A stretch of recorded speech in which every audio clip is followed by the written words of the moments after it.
Dans une vallée isolée de l'Argentine, des chasseurs de fossiles sont sur la dangereuse piste d'un dinosaure, un tueur surgi de notre passé préhistorique.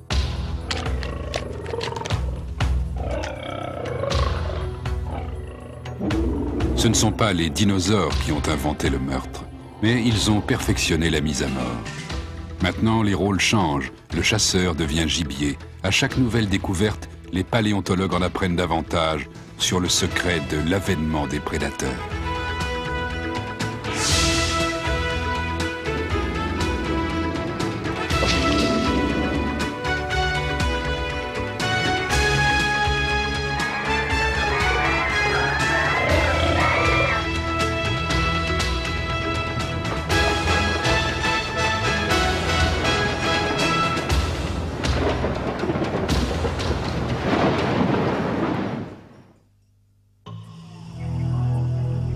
Par une sombre nuit du Crétacé, il y a 125 millions d'années, une nouvelle terreur s'abat sur la forêt vierge. Le chasseur est nouveau, mais la chorégraphie tragique a été réglée il y a bien longtemps.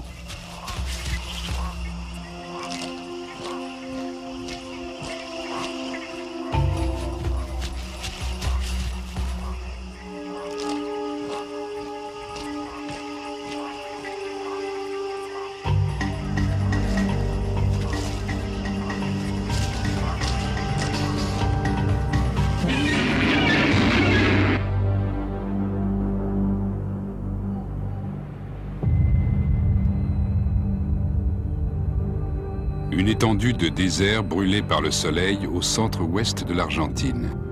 En dialecte local, cet endroit a été baptisé Ischigualasto, c'est-à-dire la vallée de la Lune. C'est ici qu'il y a très longtemps, un cataclysme a provoqué une ouverture béante à la surface de la Terre, mettant à jour un filon de fossiles large de 300 mètres et long de 80 km.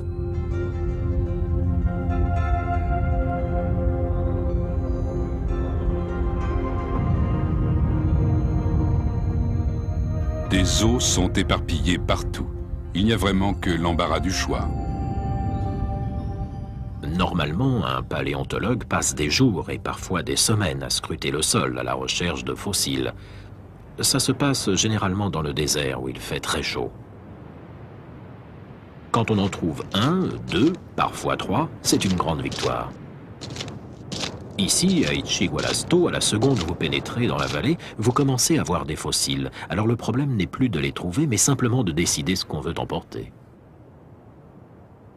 William Sill est venu ici en quête du Saint Graal des paléontologues, le premier dinosaure prédateur. Il y a 230 millions d'années, la vallée de la Lune avait un tout autre aspect. Elle était recouverte d'une forêt luxuriante et peuplée de créatures étranges. Un petit reptile lourdeau de la taille d'un cochon parcourait les sous-bois en se nourrissant de plantes. C'était un rhynchosaurien, lent à se déplacer, pas très malin et vieil habitant de la jungle triasique.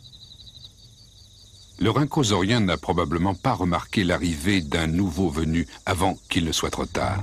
Quelqu'un l'a baptisé Eoraptor, le voleur de l'aube. Il était carnivore et très vorace. Dès l'aube, il attaquait les pauvres petits rhynchosauriens dans leur nid et les dépeçait avec délectation. Il utilisait ses griffes énormes et ses dents aiguisées. Ça lui plaisait beaucoup. Le nouveau venu, qui possédait des dents et des griffes à la mesure de son tempérament sanguinaire, est le plus ancien dinosaure connu.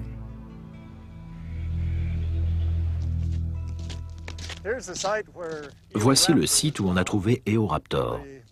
C'est l'une des découvertes les plus remarquables jamais faites à Ischigualasto. Nous avons maintenant un aperçu de la formidable personnalité de ce prédateur et nous commençons à comprendre ce qu'il est devenu par la suite. C'est l'expédition d'un jeune paléontologue, Paul Serrano, qui l'a trouvé. Mais en fait, il a été mis à jour par Ricardo Martinez après 1 mois et demi de recherche. Découragé de ne rien trouver, il s'est mis à 4 pattes et a examiné chaque centimètre carré de terrain. C'est comme cela qu'il est soudain tombé nez à nez avec Eoraptor. Plus petit qu'une main humaine, le crâne d'Eoraptor n'est guère impressionnant. Mais pour Serrano, de l'Université de Chicago, ce petit prédateur est le point de départ d'événements étonnants. C'est Eoraptor qui se rapproche le plus de l'origine commune des dinosaures, le dinosaure ancestral, pourrait-on dire. Plus en tout cas qu'aucun fossile découvert à ce jour. Il se déplaçait sur deux pattes et son agilité était remarquable. On ne trouve la trace d'aucun animal semblable. C'est pourquoi il symbolise parfaitement l'origine de tous les dinosaures. La vallée de la Lune s'est montrée généreuse envers Paul Serrano. 3 ans avant la découverte d'Eoraptor, son équipe était tombée sur le squelette le plus complet jamais trouvé à ce jour de Herrerasaurus, un prédateur plus gros et encore plus féroce qu'Eoraptor. Tout récemment, un William Sill jubilant et son équipe ont mis à jour un Herrerasaurus bien à eux. Le squelette est complet jusque dans ses détails les plus effrayants.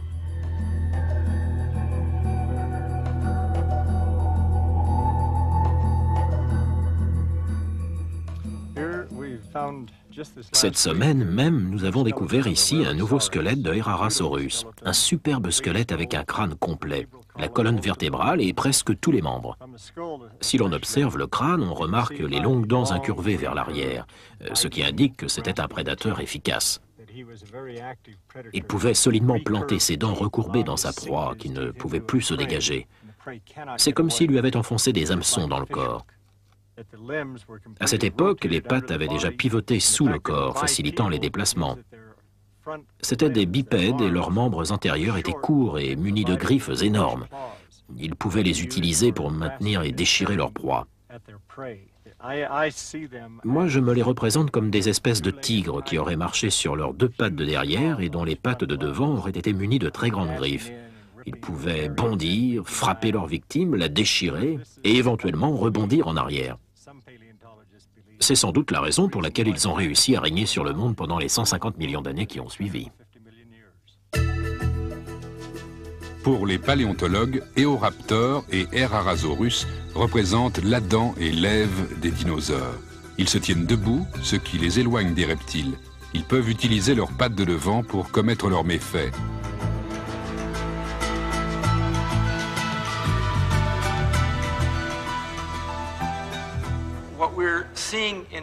Ce qui frappe tout d'abord chez ces premiers dinosaures prédateurs, c'est l'évolution vers une espèce de bras qui peut saisir quelque chose.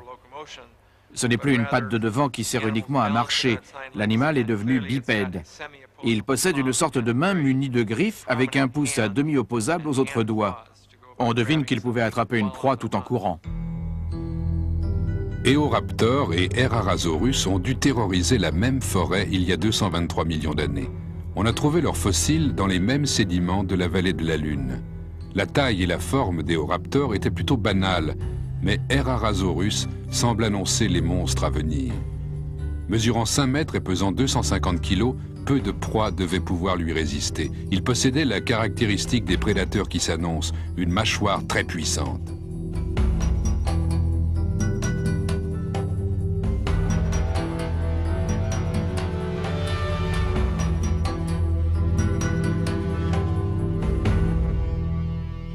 Herrerasaurus a une mâchoire inférieure flexible. Elle comporte une petite charnière dans le milieu qui devait lui permettre de la refermer solidement sur une proie en train de se débattre. Herrerasaurus a transmis cette remarquable mâchoire tout au long de la lignée, jusqu'au plus imposant de tous, Tyrannosaurus rex.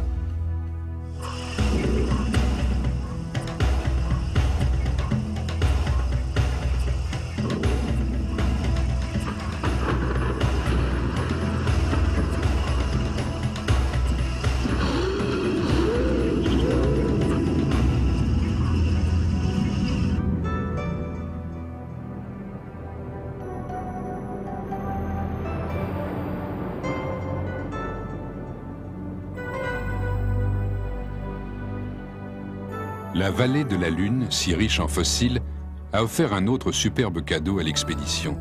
Il lui permettra de mieux comprendre le monde ancien des premiers dinosaures. Il s'agit du squelette en parfait état d'un rhynchosaurien, l'un des malheureux reptiliens qu'Herrerasaurus dévorait sans merci.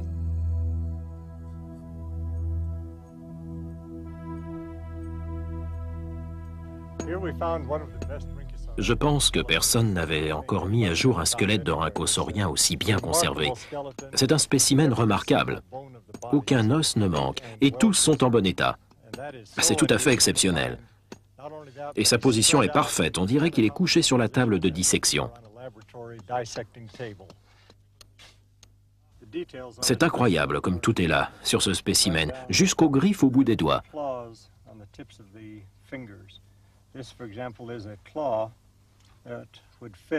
Voici par exemple une griffe qui s'adaptait aux doigts, comme ça. C'est la seule chose cassée. On pense que l'animal ressemblait un peu à un cochon. Il avait l'habitude de creuser pour trouver sa nourriture. Ces griffes importantes devaient l'aider à déterrer des racines et des plantes.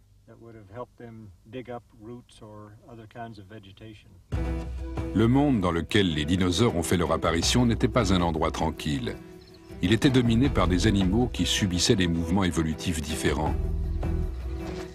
Il y avait par exemple l'étrange Dimétrodon, portant une voile sur son dos, mi-reptile, mi-mammifère.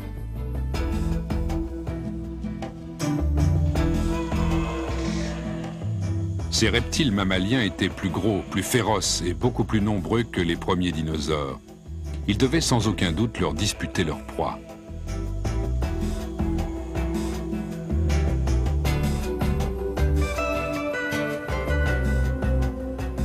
Les fossiles de reptiles mammaliens abondent également dans les sédiments rouges de la vallée de la Lune et ils posent une devinette aux paléontologues. Comment sont apparus les dinosaures? Quel mouvement évolutif leur a donné le départ? Cet animal, le cynodonte, est l'un des reptiles mammaliens qui ont joué un si grand rôle dans l'origine des dinosaures. C'est eux qui auraient dû dominer le monde terrestre, pas les dinosaures. Ils s'étaient déjà presque transformés en mammifères, et puis ils disparurent. Ils ont laissé derrière eux de vrais mammifères, mais tout petits, et qui ont passé des millions d'années à éviter des dinosaures pour survivre.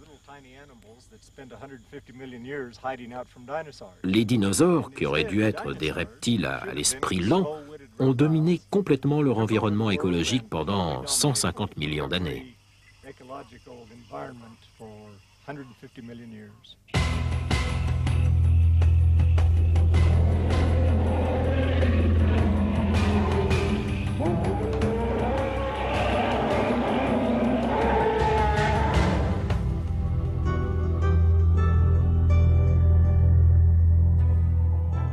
Il y a 210 millions d'années, pendant les derniers jours du Trias, le monde changeait.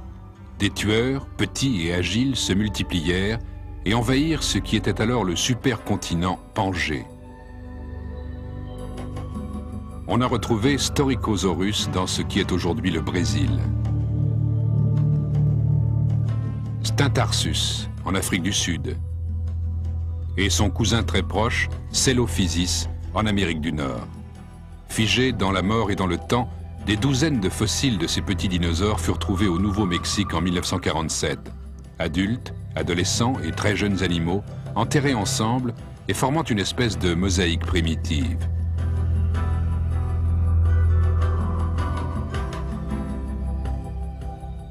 Les paléontologues continuent à extraire avec précaution des rochers de Ghost Ranch les restes des plus vieux dinosaures d'Amérique du Nord.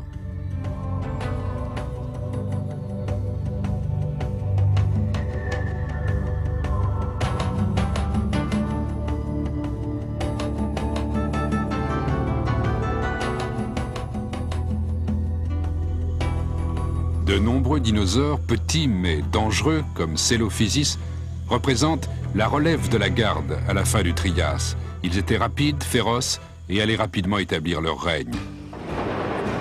Les descendants d'Eoraptor et d'Errarasaurus avaient gardé le goût de la bonne chair. Des dinosaures séparés par des millions d'années et dont la forme, la taille et le poids pouvaient varier considérablement se transmettaient malgré tout le même instinct sanguinaire.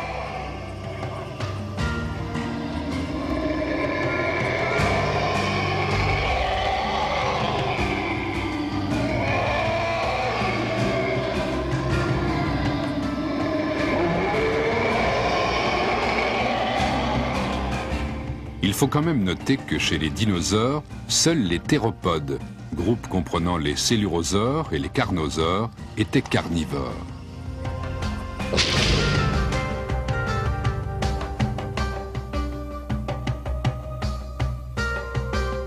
Quels sont les traits distinctifs de tous les tueurs du Trias, du Jurassique et du Crétacé?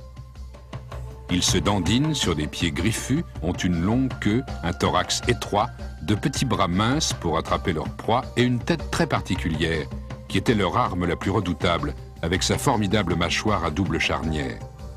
C'était, pour parler comme Darwin, un cas typique de succès engendrant le succès, ou, si vous aviez le malheur d'être du côté des proies, un cas de terreur engendrant la terreur. Même si le modèle de base demeurait le même, l'évolution permit à diverses espèces d'apporter différents perfectionnements à leur méthode de survie. Certains devinrent les animaux les plus légers à jamais avoir parcouru la vieille terre. C'étaient des dinosaures qui ressemblaient à des autruches. On les a appelés les ornithomimus. Ces dinosaures autruches poursuivaient le très petit gibier, lézards, insectes. Leur vitesse de pointe atteignait 100 km/h. Il y a 125 millions d'années, une nouvelle famille de dinosaures carnivores faisait des débuts remarqués. On ne les a découverts que récemment. Ils s'étaient consacrés à perfectionner chacune des armes mortelles que la nature avait mises à leur disposition.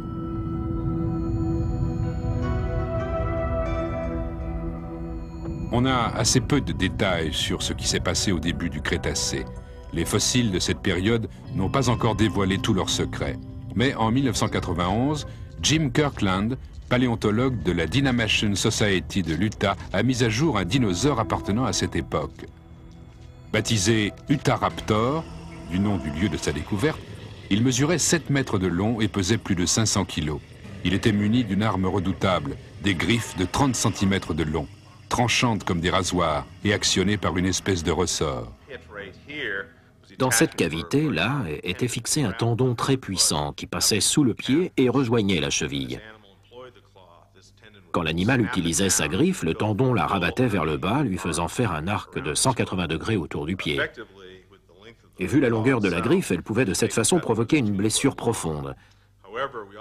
Et n'oublions pas qu'il agrippait sa proie avec les pattes de devant. Il devait se servir des pattes arrière à la façon d'un chat et les projeter pour déchirer sa proie une fois par seconde ou une fois par seconde et demie. À chaque fois, il pouvait faire des blessures de plus d'1 mètre, vraisemblablement entre les côtes de l'animal. Après plusieurs assauts de ce genre, le ventre de sa proie devait s'ouvrir comme un accordéon et ses viscères s'échapper. Le repas était prêt, Utahraptor était particulièrement féroce.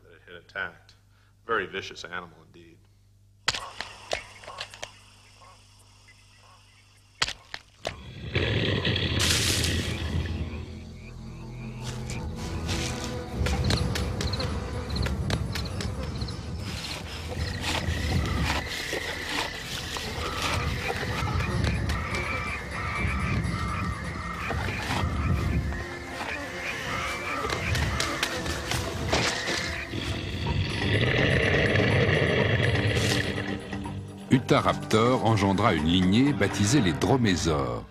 Ils semèrent la terreur pendant le reste du Crétacé. C'étaient des tueurs à griffes, comme Deinonychus et Velociraptor. Mais en quelque sorte, ils semblaient suivre le chemin de l'évolution à l'envers. Quand on s'interroge sur le mouvement évolutif, on note des choses très intéressantes.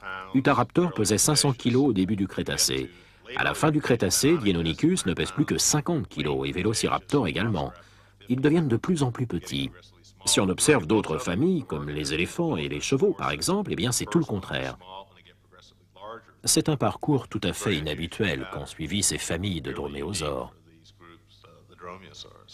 Qu'est-ce qui peut compenser chez un prédateur qui veut survivre une grande perte de poids et de taille? Il n'a qu'une solution, développer l'arme la plus dangereuse de toutes, l'intelligence. Le droméosaure Deinonychus, ou griffe terrible, a révolutionné l'idée qu'on se faisait des dinosaures. Encore récemment, on les imaginait sous la forme de créatures pataudes. Deinonychus était visiblement bâti pour la vitesse et multipliait sa dangereuse efficacité en chassant en groupe. Velociraptor, la star féroce de Jurassic Park, ne possédait sans doute pas la redoutable intelligence qu'on lui prête dans le film. Il était cependant assez rusé pour chasser de grands dinosaures. Un étonnant fossile découvert en Mongolie montre Velociraptor et Protoceratops emmêlés dans un combat mortel. C'est ici, au Canada, à Alberta, que le vrai génie du Crétacé est apparu. Un animal dont le cerveau, selon les critères de l'époque, était énorme. Étudié à partir de quelques dents, Troodon a intrigué les paléontologues pendant des dizaines d'années. Phil Currie, paléontologue au Tyrrell Museum, est le plus grand expert mondial des dinosaures prédateurs.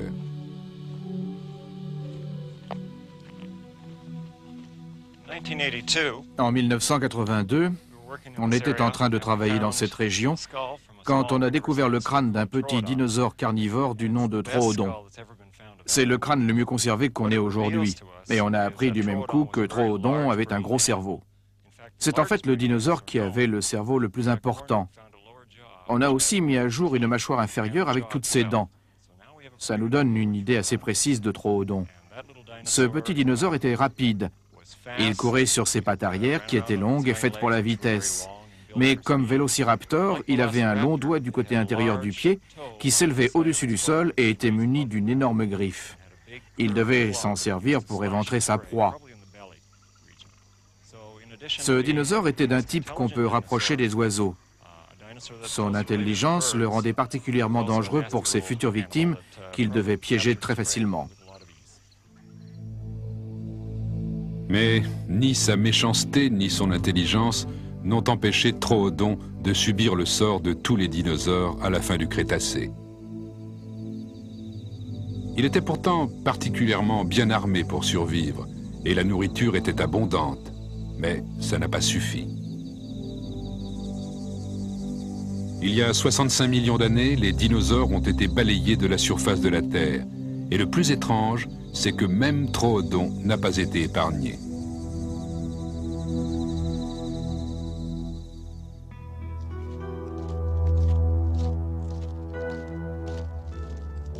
La vallée de la Lune est l'un des théâtres où les dinosaures ont fait leur début encore mal connus. Toute l'équipe prépare soigneusement les spécimens que l'on va transporter vers le laboratoire.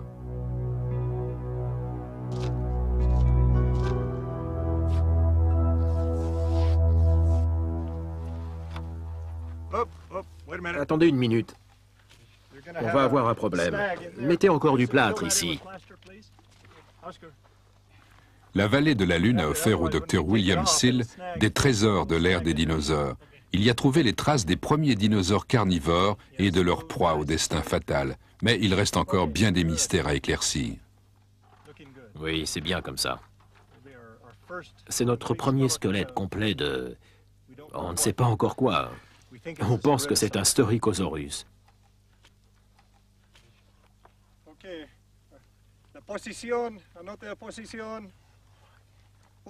Si la vallée de la Lune a une histoire à raconter, c'est celle-ci. Dans le ballet de l'évolution des formes de vie sur Terre, c'est le prédateur qui mène la danse. Les théropodes, ces bipèdes sanguinaires, possédaient des bras munis de griffes, des mâchoires redoutables et une intelligence aiguisée pour l'époque. Cela leur a permis de régner sur le monde pendant 150 millions d'années. Mais l'extinction des dinosaures n'a pas réussi à détruire à jamais leur morphologie si particulière. Non, l'empreinte de ces prédateurs n'est pas complètement effacée. Les dinosaures prédateurs ont simplement pris la voie des airs.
Eoraptor était plutôt banal, mais Herrerasaurus semble annoncer les monstres à venir.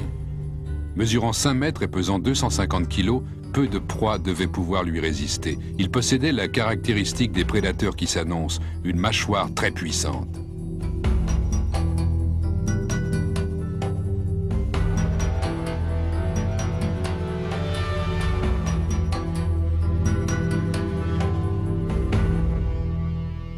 Herrerasaurus a une mâchoire inférieure flexible.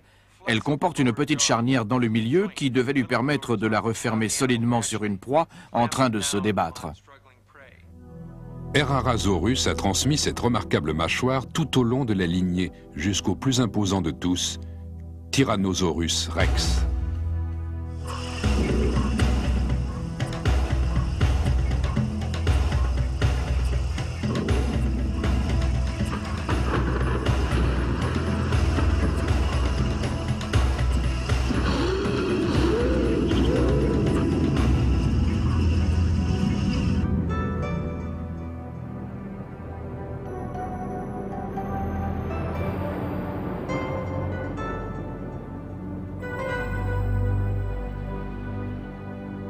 La vallée de la Lune, si riche en fossiles, a offert un autre superbe cadeau à l'expédition. Il lui permettra de mieux comprendre le monde ancien des premiers dinosaures. Il s'agit du squelette en parfait état d'un rhynchosaurien, l'un des malheureux reptiliens qu'Herrerasaurus dévorait sans merci.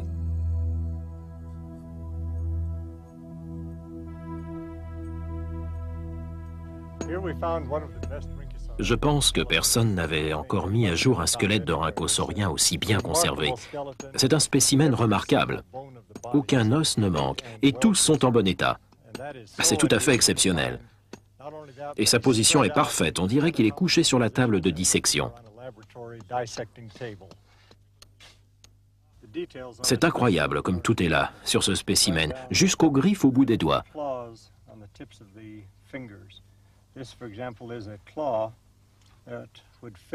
Voici par exemple une griffe qui s'adaptait au doigt, comme ça. C'est la seule chose cassée. On pense que l'animal ressemblait un peu à un cochon. Il avait l'habitude de creuser pour trouver sa nourriture. Ces griffes importantes devaient l'aider à déterrer des racines et des plantes.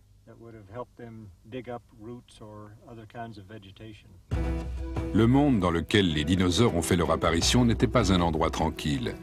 Il était dominé par des animaux qui subissaient des mouvements évolutifs différents. Il y avait par exemple l'étrange Dimétrodon, portant une voile sur son dos, mi-reptile, mi-mammifère.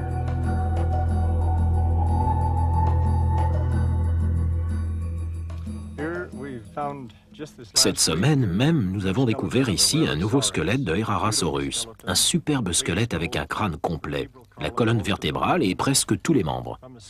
Si l'on observe le crâne, on remarque les longues dents incurvées vers l'arrière, ce qui indique que c'était un prédateur efficace. Il pouvait solidement planter ses dents recourbées dans sa proie, qui ne pouvait plus se dégager. C'est comme s'il lui avait enfoncé des hameçons dans le corps. À cette époque, les pattes avaient déjà pivoté sous le corps, facilitant les déplacements. C'étaient des bipèdes et leurs membres antérieurs étaient courts et munis de griffes énormes. Ils pouvaient les utiliser pour maintenir et déchirer leur proie. Moi, je me les représente comme des espèces de tigres qui auraient marché sur leurs deux pattes de derrière et dont les pattes de devant auraient été munies de très grandes griffes.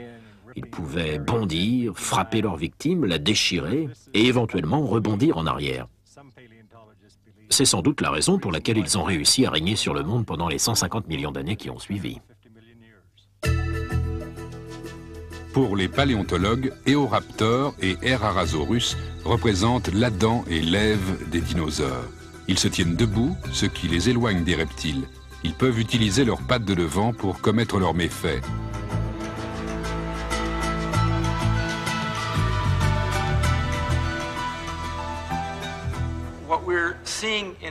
Ce qui frappe tout d'abord chez ces premiers dinosaures prédateurs, c'est l'évolution vers une espèce de bras qui peut saisir quelque chose. Ce n'est plus une patte de devant qui sert uniquement à marcher. L'animal est devenu bipède.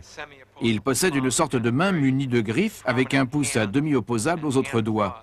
On devine qu'il pouvait attraper une proie tout en courant. Eoraptor et Herrerasaurus ont dû terroriser la même forêt il y a 223 millions d'années.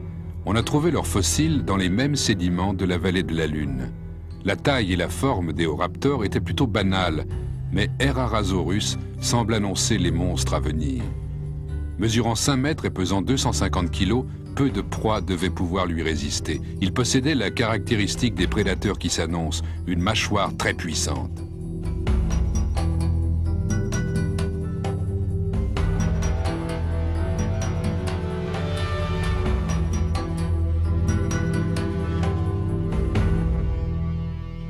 Herrerasaurus a une mâchoire inférieure flexible. Elle comporte une petite charnière dans le milieu qui devait lui permettre de la refermer solidement sur une proie en train de se débattre. Herrerasaurus a transmis cette remarquable mâchoire tout au long de la lignée, jusqu'au plus imposant de tous, Tyrannosaurus rex. Tirer des racines et des plantes.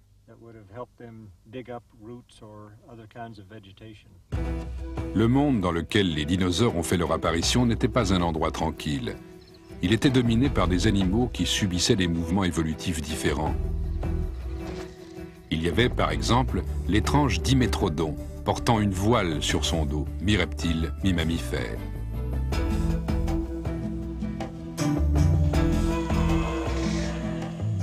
Ces reptiles mammaliens étaient plus gros, plus féroces et beaucoup plus nombreux que les premiers dinosaures.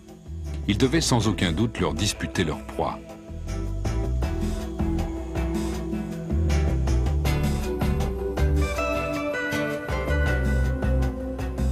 Les fossiles de reptiles mammaliens abondent également dans les sédiments rouges de la vallée de la Lune et ils posent une devinette aux paléontologues. Comment sont apparus les dinosaures? Quel mouvement évolutif leur a donné le départ? Cet animal, le cynodonte, est l'un des reptiles mammaliens qui ont joué un si grand rôle dans l'origine des dinosaures. C'est eux qui auraient dû dominer le monde terrestre, pas les dinosaures. Ils s'étaient déjà presque transformés en mammifères, et puis ils disparurent. Ils ont laissé derrière eux de vrais mammifères, mais tout petits, et qui ont passé des millions d'années à éviter des dinosaures pour survivre. Les dinosaures, qui auraient dû être des reptiles à l'esprit lent, ont dominé complètement leur environnement écologique pendant 150 millions d'années.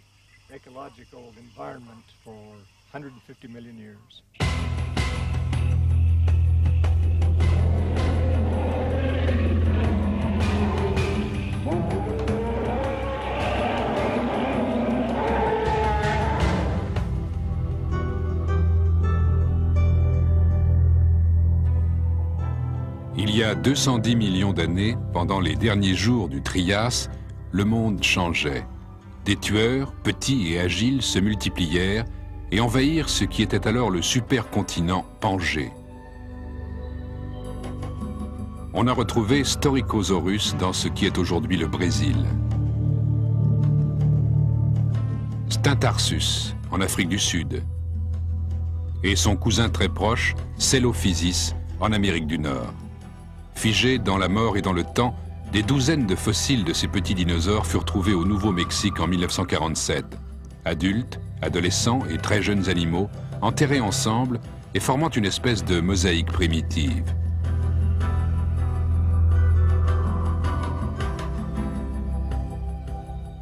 Les paléontologues continuent à extraire avec précaution des rochers de Ghost Ranch les restes des plus...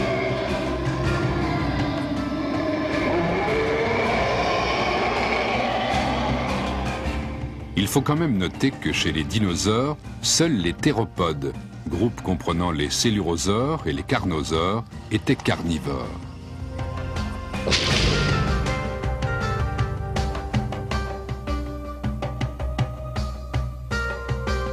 Quels sont les traits distinctifs de tous les tueurs du Trias, du Jurassique et du Crétacé?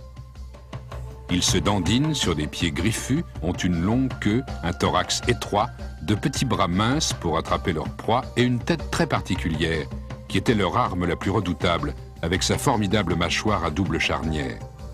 C'était, pour parler comme Darwin, un cas typique de succès engendrant le succès, ou, si vous aviez le malheur d'être du côté des proies, un cas de terreur engendrant la terreur. Même si le modèle de base demeurait le même, l'évolution permit à diverses espèces d'apporter différents perfectionnements à leur méthode de survie. Certains devinrent les animaux les plus légers à jamais avoir parcouru la vieille terre. C'étaient des dinosaures qui ressemblaient à des autruches. On les a appelés les ornithomimus. Ces dinosaures autruches poursuivaient le très petit gibier, lézards, insectes. Leur vitesse de pointe atteignait 100 km/h. Il y a 125 millions d'années, une nouvelle famille de dinosaures carnivores faisait des débuts remarqués. On ne les a découverts que récemment. Ils s'étaient consacrés à perfectionner chacune des armes mortelles que la nature avait mises à leur disposition.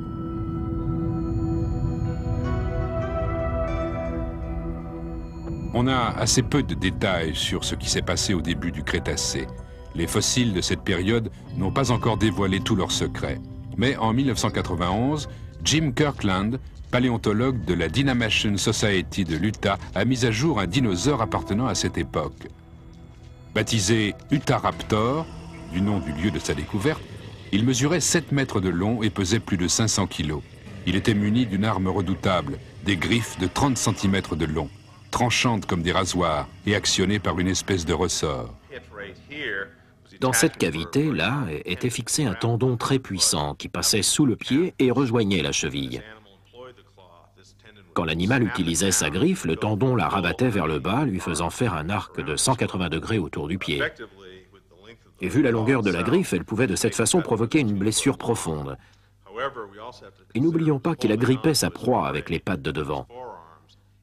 Il devait se servir des pattes arrière à la façon d'un chat et les projeter pour déchirer sa proie une fois par seconde ou une fois par seconde et demie. À chaque fois, il pouvait faire des blessures de plus d'1 mètre, vraisemblablement entre les côtes de l'animal. Après plusieurs déons et ses viscères s'échappaient. Le repas était prêt. Utahraptor était particulièrement féroce.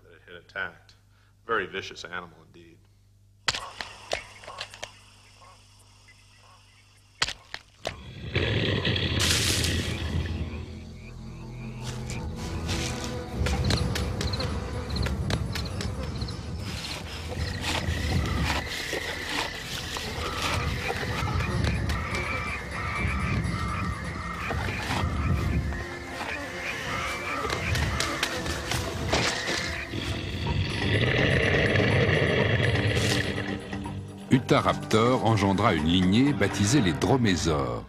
Ils semèrent la terreur pendant le reste du Crétacé. C'étaient des tueurs à griffes, comme Deinonychus et Velociraptor.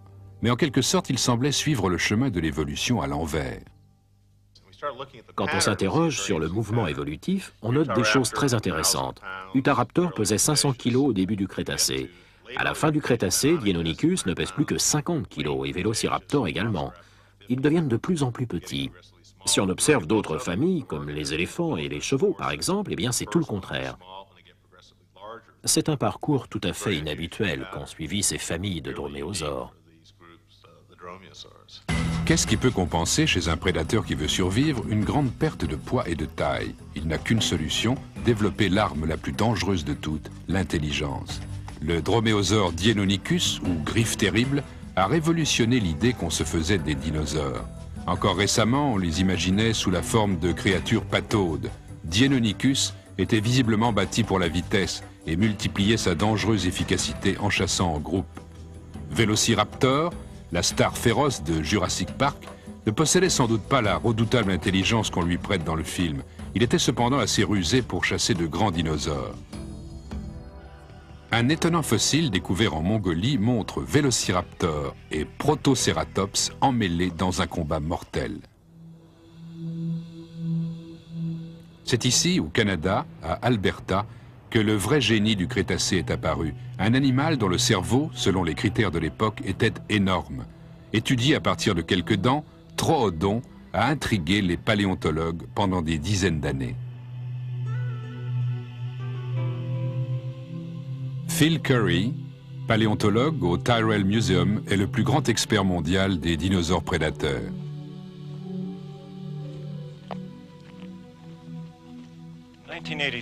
En 1982, on était en train de travailler dans cette région quand on a découvert le crâne d'un petit dinosaure carnivore du nom de Troodon. C'est le crâne le mieux conservé qu'on ait aujourd'hui. Et on a appris du même coup que Troodon avait un gros cerveau. C'est comme s'il lui avait enfoncé des hameçons dans le corps. À cette époque, les pattes avaient déjà pivoté sous le corps, facilitant les déplacements. C'étaient des bipèdes et leurs membres antérieurs étaient courts et munis de griffes énormes. Ils pouvaient les utiliser pour maintenir et déchirer leur proie.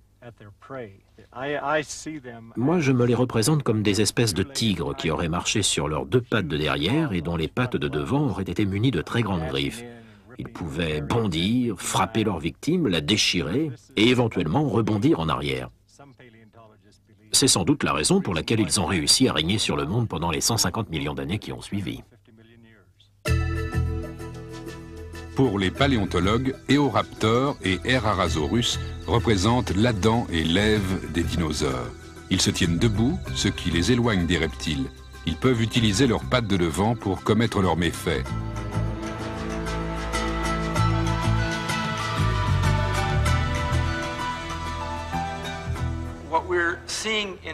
Ce qui frappe tout d'abord chez ces premiers dinosaures prédateurs, c'est l'évolution vers une espèce de bras qui peut saisir quelque chose. Ce n'est plus une patte de devant qui sert uniquement à marcher. L'animal est devenu bipède. Il possède une sorte de main munie de griffes avec un pouce à demi opposable aux autres doigts. On devine qu'il pouvait attraper une proie tout en courant. Eoraptor et Herrerasaurus ont dû terroriser la même forêt il y a 223 millions d'années. On a trouvé leurs fossiles dans les mêmes sédiments de la vallée de la Lune. La taille et la forme d'Eoraptor étaient plutôt banales, mais Herrerasaurus semble annoncer les monstres à venir. Mesurant 5 mètres et pesant 250 kilos, peu de proies devaient pouvoir lui résister. Il possédait la caractéristique des prédateurs qui s'annoncent, une mâchoire très puissante.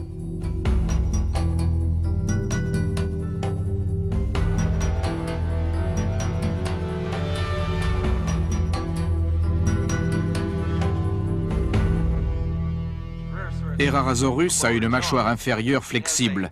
Elle comporte une petite charnière dans le milieu qui devait lui permettre de la refermer solidement sur une proie en train de se débattre. Herrerasaurus a transmis cette remarquable mâchoire tout au long de la lignée, jusqu'au plus imposant de tous, Tyrannosaurus rex.